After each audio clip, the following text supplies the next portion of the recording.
My, how the worm has turned. Brand new cruise ship announcing it has to skip its first attempt to stop at a very popular port of call. And well, it's that time of year. It's that time of year where certain cruise line gets to assert itself, gets to ask you, who's your daddy? Got rules for you. Behave. And we're going to ban some stuff. We're going to take some stuff. Yeah, it's a crazy aspect of that cruise life. Cruise news and my views. Let's talk about it.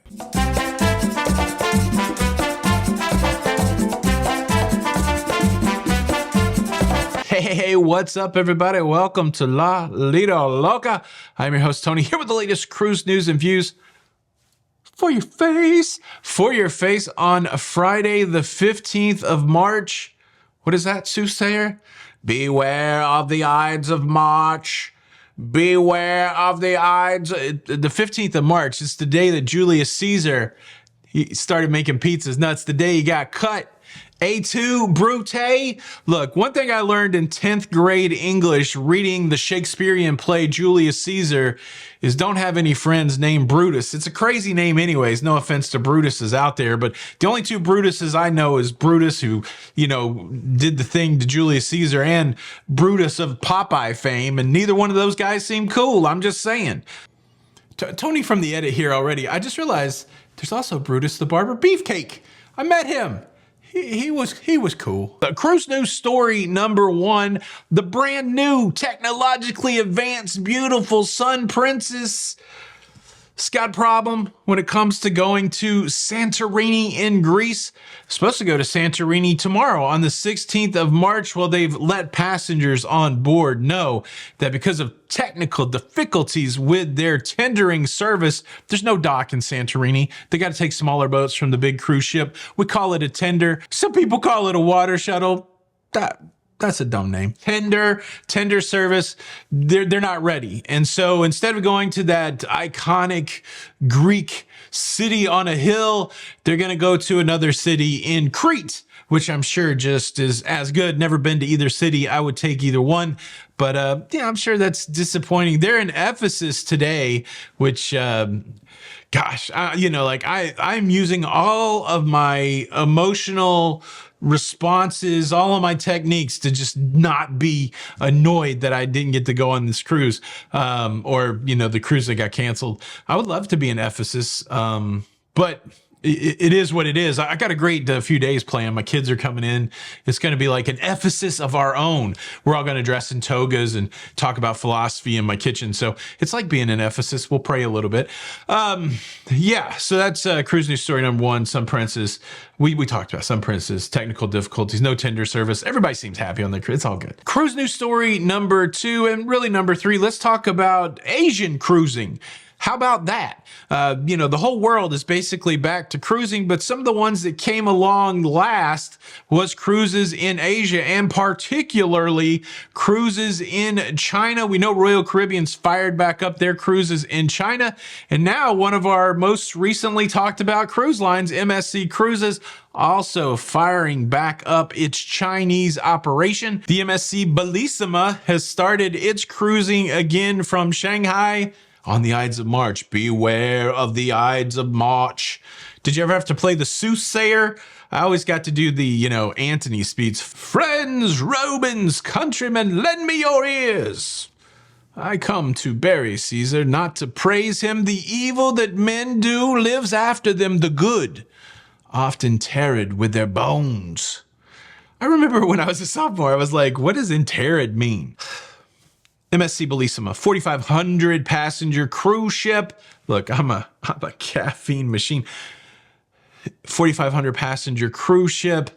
Shanghai, it's now doing cruises again. Awesome. Good for Chinese cruising. I know people out there are shuddering like, we hate China. But look, cruising is a global thing. Get with the program. We're in a global thing. Cruising story number three, Singapore, another Asian cruise port.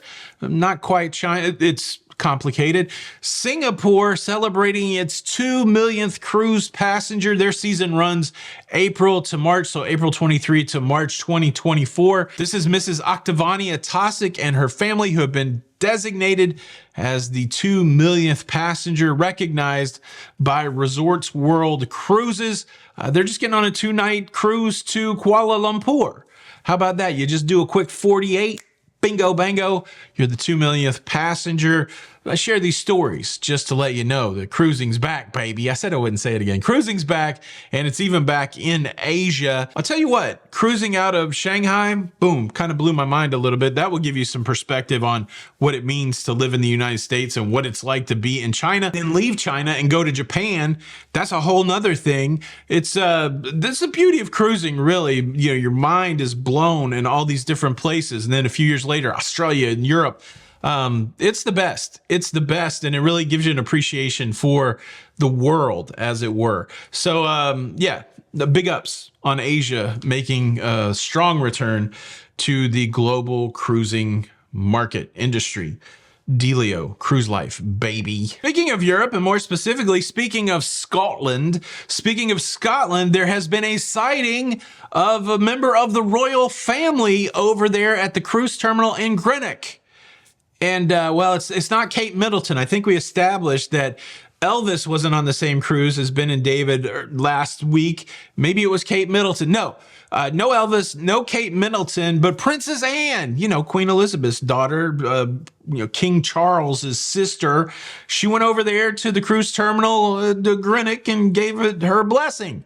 HRH, Her Royal Highness Princess Anne, showing up in Scotland to give some love to the cruise terminal. Excitingly, it's like International Day for me on the show. I've been to that cruise terminal in Greenock, took a train to Glasgow. Yeah, I tell you what, could there be more things making me annoyed that I'm just stuck home and not traveling the world? I'm not annoyed. That's the wrong thing. Again, I think it's just a battle. It's a battle for me just to appreciate the healthiness of this. And once the travel gets in your blood, what are you going to do, man? Once you get bit by the travel bug, you're like, oh, what's going on over there? I sure would like to be there. Okay, good to see the royal family making the rounds and blessing all the cruise places. Way to go, Princess Anne. Cruise news story number 5. Recently, I was on the Carnival Jubilee out of Galveston, and one of the biggest complaints that I fielded, because sometimes I'm like the other complaint department on the cruise ships. It's very weird. I feel like I should have a couch. People come and tell me their cruise woes. One of the biggest complaints that I heard from those with woes on that Jubilee cruise was the trouble and tumultuous time trying to navigate Harborside Road just to get to the cruise terminal. I heard from a lot of people it was a multi-hour experience trying to get to the cruise terminal. Now, fortunately, we had a very savvy Uber driver, and he just kind of there were some horns blowing, and he did the thing. It was a beautiful thing. I got lucky. But an interesting situation in Galveston. There's multiple terminals there. Royal, they did a good job. They have easy access to that terminal where you can drop your bags and then you can park. Royal's terminal is Terminal 10. Again, they've got a pretty good flow over there.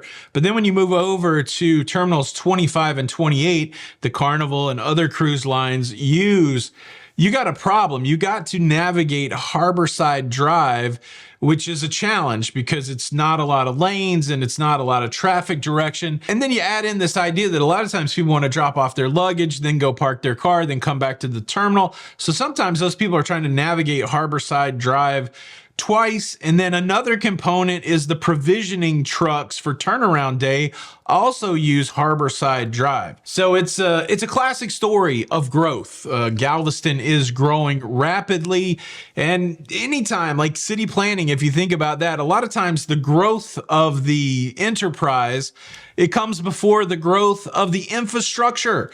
And so a lot of times there's a reaction to the growth of the enterprise by planners going, oh, we've got to build out this infrastructure. And so that's what's happening in Galveston right now. They're coming up with a plan for alternate roads for the provisioning trucks. They're coming out with some sort of widening of Harborside Drive or some sort of other lanes so that they can facilitate a better traffic flow, talking about putting more parking there at Terminal 25 and 28 so people can just park there and then bring their bags over to eliminate. Sounds like they've identified the problems. Sounds like they're coming up with a plan for the resolution. But in between the planning and the execution, you know what you got? You got a lot of pain for people using the facilities. And I'm not talking about the bathroom. Beware the Ides of March. No.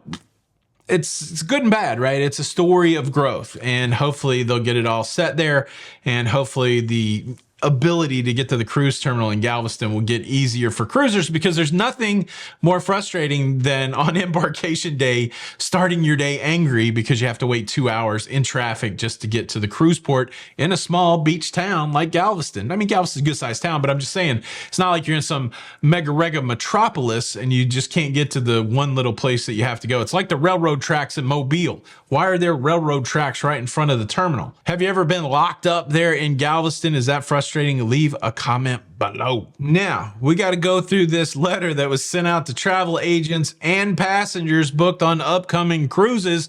It's essentially a list of how to behave on a cruise, and inside of it is a little revelation of an item that's kind of banned again. But before I tell you about that, let me quickly invite you to subscribe if you like staying up to date with everything going on in Shakespearean cruising. Now, everything, beware the Ides of March. Julius Caesar, I really did like that play. Okay, if you want to stay up to date with everything going on in this is a caffeine shake today. Carousing. Please consider subscribing with the notification bell on. That way you don't miss out on any of these episodes. Thank you in advance. Okay. Carnival Cruise Line recognizes that we're in spring break cruising season. And well, sometimes during spring break cruising season, people act a fool.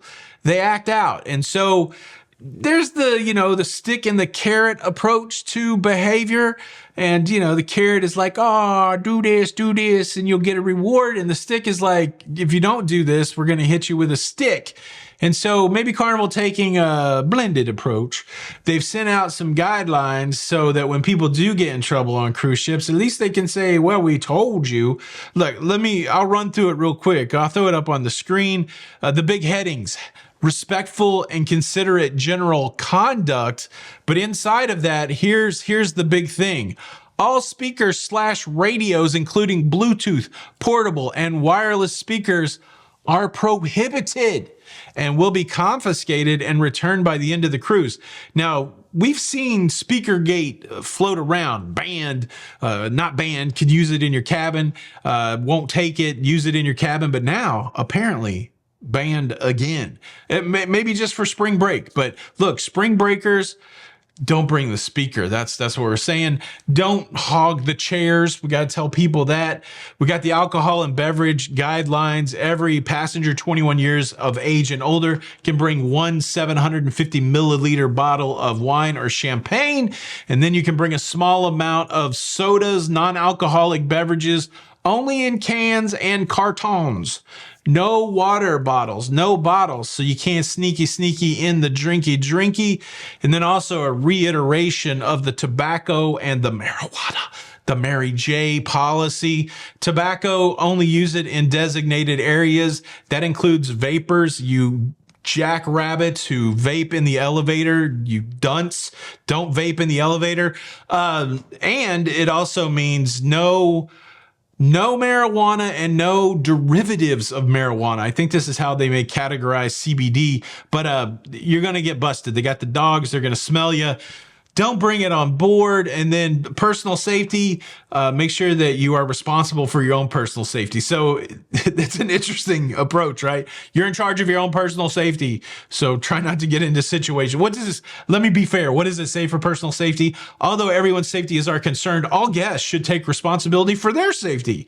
You're on a moving ship, so hold on to handrails when possible. Never climb over the rails. When out on dock, be mindful of wet surfaces, especially by the pool or where by the pool. Always wear appropriate deck shoes and dry off before enjoying any of our outdoor spaces. Equipment or going inside from the pool areas. The ship leaders are dedicated to your safety and making sure everyone on board feels welcome under our Have Fun, Be Safe motto. Please direct any concerns to guest services, or if you see me on board, you can complain to me. guest services team so that those matters can be addressed promptly. It's like Austin Powers ground. Behave, baby. Yeah, behave. Yeah, of course. All this is common sense, and I know people will say, well, this is just common sense, but like every rule, every law, the reason that it is stated or put out there is because somebody has violated it. So there you go. Spring break cruising. Are you into it?